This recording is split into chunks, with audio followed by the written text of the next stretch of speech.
19, verse 11. Lo tignovu, do not steal. Velo techachashu, do not deny falsely.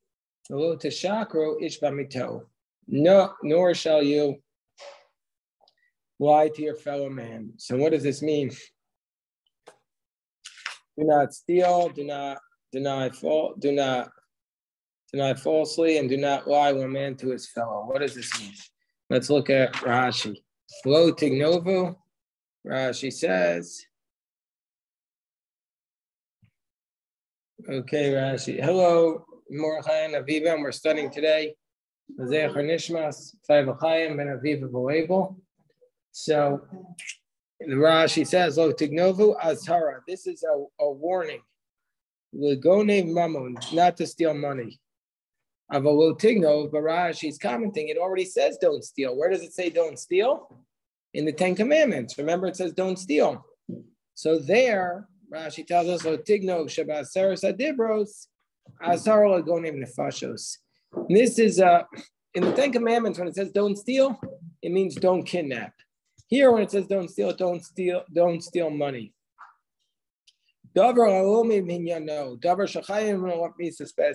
Meaning the point is that in the Ten Commandments, they're talking about capital punishments, capital crimes. So there, when it says don't steal, there it's referring to something that's a capital punishment. And that's not don't steal money, that's don't steal a person. But here it's referring to don't steal money. Because Rashi is trying to explain, and I think Seth asked this question last time, why does it sometimes say the same thing twice? So every time it says the same verse twice, almost every time, Rashi is going to try and explain the reason. And so here it's telling us, Rashi says here means don't steal money, and before it says don't steal a person. What does that mean, steal a person? Kidnap. What, like a kidnap for ransom? Yeah, yes, or kidnap to make a slave. Human trafficking. I mean, yeah, like they did to Joseph. But today it's so prevalent. Human trafficking is yeah, it's slavery. Yeah, for sure. There was a man who we used to deal with, whose name was John Miller, and he was the ambassador in charge of human trafficking. This is a fairly big revelation to me that lo tignovu or lo tignov in the Ten Commandments doesn't refer to stealing money. I think every single person would think don't steal means don't steal somebody's money, not don't kidnap a person. And you're saying that that's the true definition of the Ten Commandment and its crux? That's what Rashi says. Yeah. Wow. That's why if every Jew would do Rashi every week, that's why you got to do Rashi every week. And then you'll like basically be holding, because Rashi is the commentary of record. So basically, there's a lot of great commentaries in there in the rabbinic tradition, but everyone is working off of Rashi. So Rabbi, let me read the parentheses here in English. It just explains. Parentheses. Yeah. Okay. What does it say? Since the preceding laws in the Ten Commandments are of this character of capital punishment, which is the case of kidnapping and not of theft of money. Right. Well, that's what Rashi says. Yeah, just saying that to clarify in the context, adultery and murder is capital punishment, and therefore but it's not really accurate, because the next commandments are don't covet. Covet is not a capital crime, but Ramban explains that it will lead to murder. Don't bear a false witness. That's also not a capital crime. So I'm saying the Rashi it's not 100%. 100%. Edzomem can be capital punishment. You can also steal a person's oxygen, and that would be a capital crime. But I'm saying, but Rashi's argument is that the other ones are only capital crimes, and that's not accurate, because there are parts of the Ten Commandments that are not capital crimes. So anyway, that's a question on Rashi. I bet you if we look at the commentaries on Rashi, they'll bring up that question. Here it doesn't.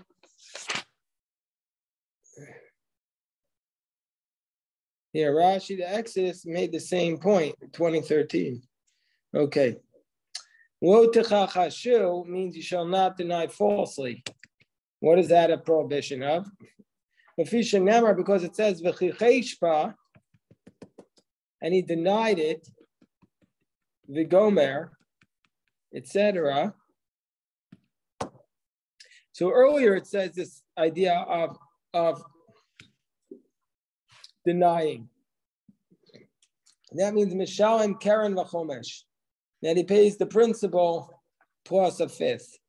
Manu onesh. So there earlier we had learned from the Torah that if you deny something, you pay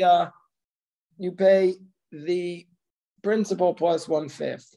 Azhara minayin. How do we know that you're warned not to do it? As it states, v'lo techachashu, meaning to say, Rashi saying, you shall not deny falsely. That's what it means. But Rashi here is difficult also. I got my art scroll Rashi back, so I didn't have the art scroll on Vayikra up until now. So according to the footnote here in the art scroll, it says, according to Mizrahi, the words Karen and Chomesh, the principal plus a fifth, do not belong in the text. He's excising it from the text because Rashi is referring to a situation in which somebody swears falsely in denying a claim, but is contradicted by valid witnesses. So the punishment referred to by Rashi, according to Mizrahi, is that he's responsible for anything that may happen to the stolen object until he has returned it. What the additional fifth is not paid unless he admits on his own to having sworn falsely. So Rashi is a little bit difficult here. Okay. The next line is Velos shakru, you shall not lie. So what is this? This is if you swear falsely, you have to pay the principal plus 1/5. Mamanu onesh. We learn here a punishment. Azar minayin. So this is how do we know that there's a commandment? Talmud Velos shakru, you shall not lie. And it always bothered me if there's a punishment. Obviously, you can't do it, but the rabbis understand that for each thing there needs to be a commandment not to do it, and also a punishment. Rashi says, "Lo signovu los rashu los sakru v'lo sishavu."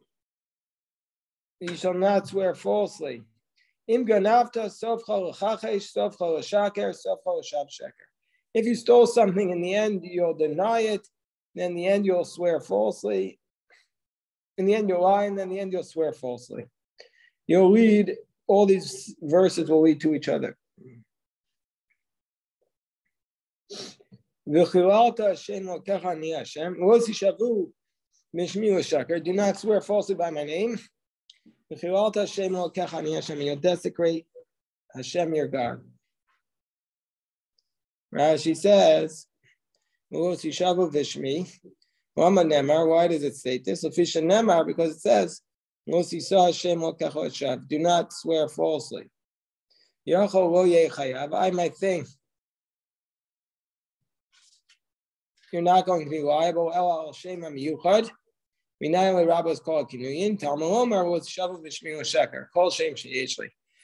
Rashi is saying, you might have thought you're only liable for swearing falsely by God's name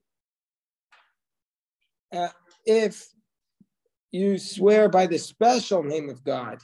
But it applies, Rashi says, it's not the case. It applies to even the nicknames of God. Even the nicknames of God. So what are the nicknames of God?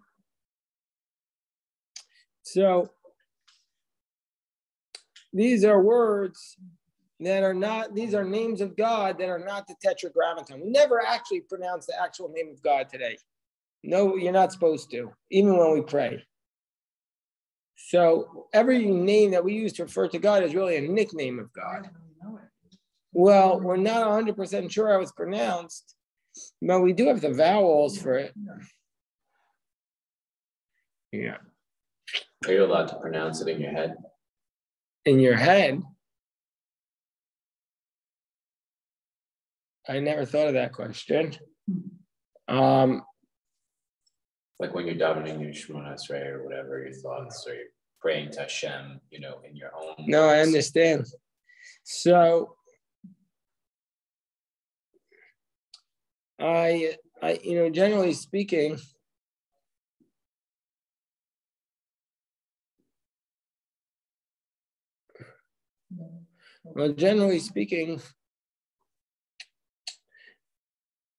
I'm thinking about this question. Another question is, you're allowed to listen to it if somebody else pronounces it. Because generally thinking, we say hearing is like saying. Then somebody has to pronounce it and they're not right. supposed Well, to. no, let's say hear like on the internet, somebody's saying it. So now thinking it in your mind, I'm sure there's no explicit prohibition. The question is it a bad thing or is it a good thing to do? And I guess, I don't know. B, if I had to guess, I would say you're better off not doing it because then you might come to say it. But what if it gives you kavana? I don't know. I have to look into that. Get too focused on Why was it outlawed that it should never be spoken? Because it's too powerful. Yeah, because we're taking God's name in vain. It's so holy. And also then you might come to swear falsely. The person who did say it was the Kohen Gadol on Yom Kippur. And when he said it, everybody shouted out, Baruch Shem to drown it out. To drown it out. But I'm asking you to pronounce it, but it's written in the text without vowels. So No, he said he has that. sometimes you see it's written with the vowels. Oh. Sometimes, most of the time we know what the vowels are, but you're right. Okay, I never thought about it. Okay, so now we say, the next verse says, Lo sa shok esrei acha, do not cheat your friend, lo tigzol, do not rob, lo talin puas sachir ilcha boker, do not leave your worker's wages with you until the morning. Meaning if you owe the person the money and he's a day laborer, don't say, I'm going to pay you tomorrow. Pay him that day. Right? She says, Lo ta'ashok, do not cheat. Zeh kovesh schar sachir. This refers to somebody who withholds the wages of a hired worker.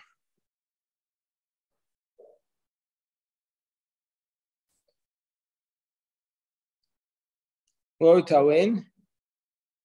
Do not, so lo tashok is withholding the wages of a worker. Lo tawin, lashon nekeva. Musab alapula. This refers to the work, okay? Ad boker. B'skir yom ha'kasam davar. Rashi tells us the Torah is referring to a day laborer. Sheyitziyasa mishishaka chamra. That he leaves when the sun sets. Lefikach zman gavoy scharo kol layla. You have a 12-hour period to pay him all night. And that was talking about if he works during the day, you have till morning to pay him. If he works during the night, you have till nightfall to pay him. You have till the next period. They give him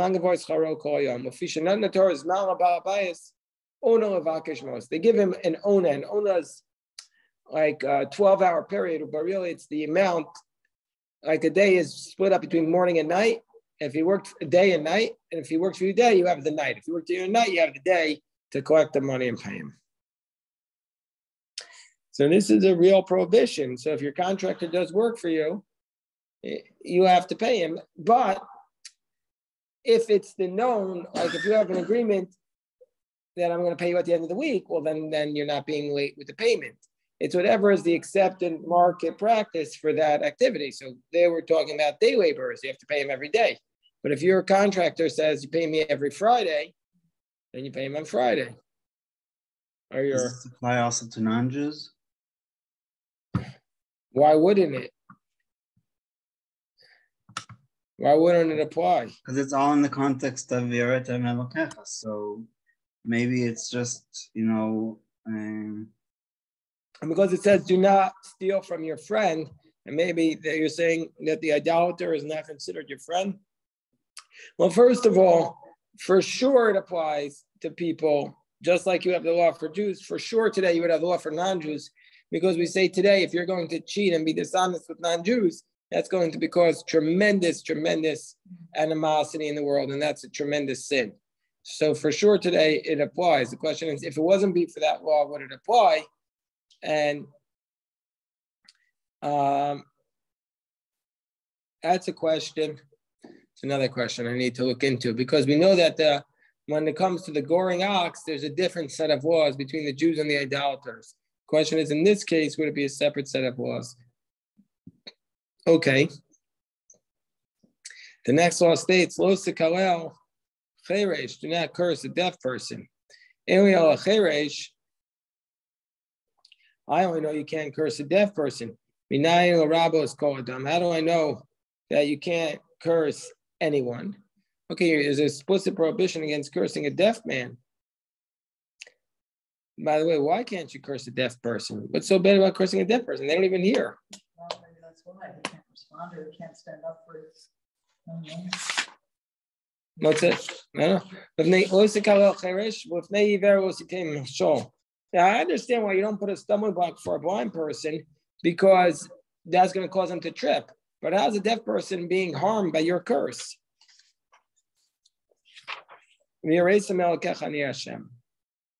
If other people hear it, Right, they might.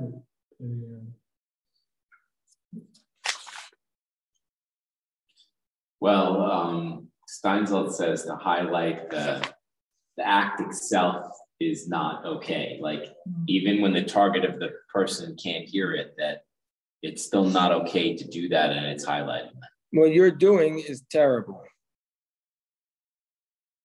Yeah.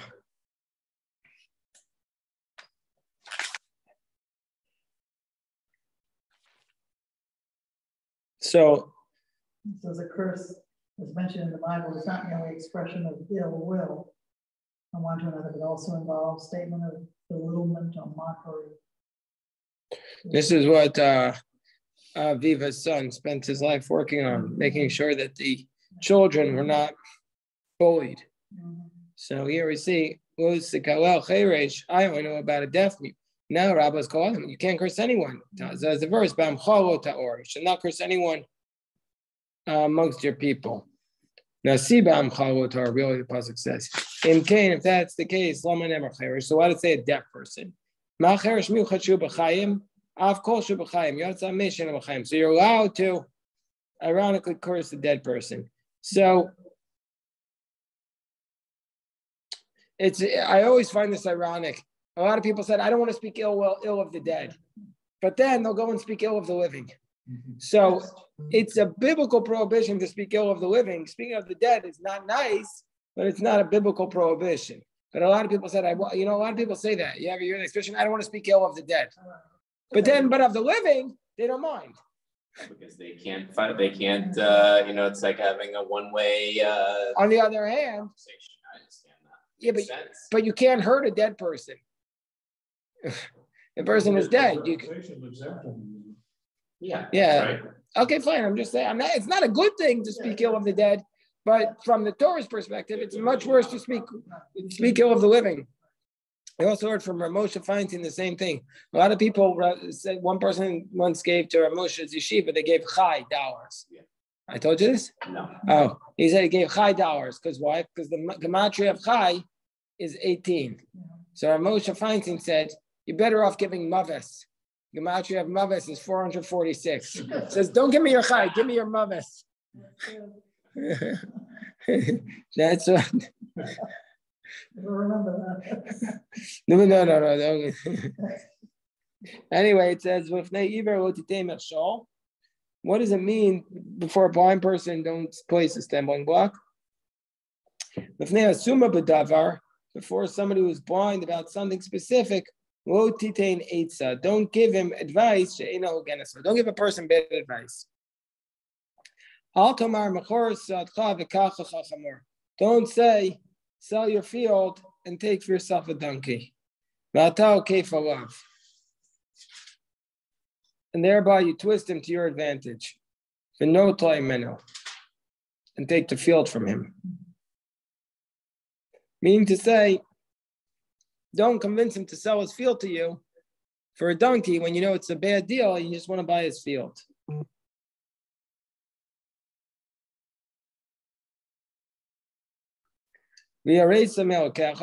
I feel like there's a lot of bad investors out there getting advice from people who are like hawking products.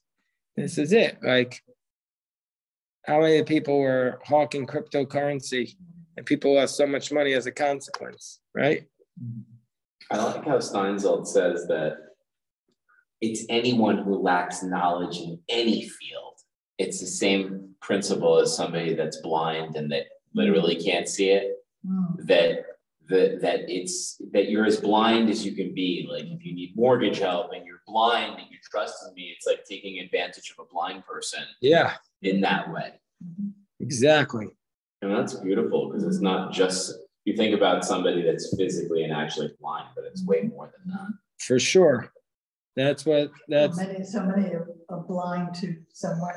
With your eyes wide open in front of you, you can be blind to. Yeah. Mm-hmm.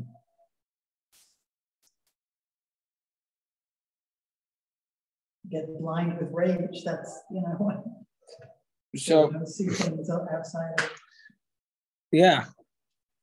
And you have fear of God. Rashi says this thing is not given over to people. Nobody really knows when you give that advice what your intent was. Was it for good or bad? And you can't give anybody, you can't punish anybody for giving bad advice. You don't know, for example, when the celebrities hawked the cryptocurrency, if they genuinely thought it was a good product or if they knew it was a scam. You don't know. You don't know when the guy sells you the timeshare, if he knew it was a scam or if that guy selling it really thought it was a good deal for you. You don't know what it is. But they're doing it for their own self-interest. If they get money, well, maybe they think it's good for you. You don't know 100%. So therefore, they could say, I meant well. I thought he would really need this donkey.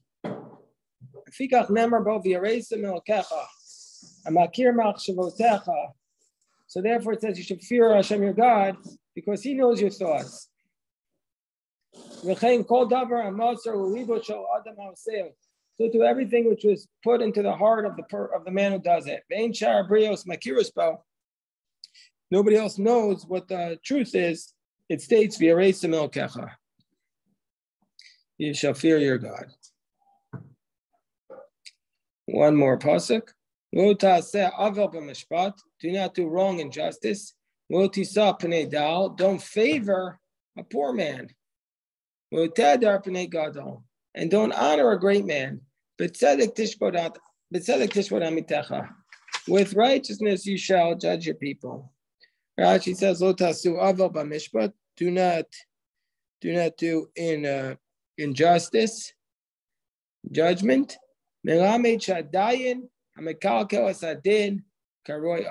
judge who messes up the judgment is called a wrongdoer.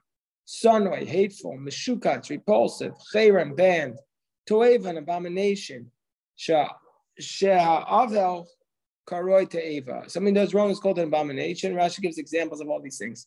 Ki toavat Hashem kos avel, va'toeva karuya sheketz. And the abomination is called repulsive, as v'cherem. It says, Lo tavi toeva beitecha va'yisachem kamo shaketz tishaktzem. Now this is an interesting one. Lo tisa pnei dal. A judge cannot favor a poor man. Shelo tomar, you're not allowed to say, Ani who's that? This guy's poor.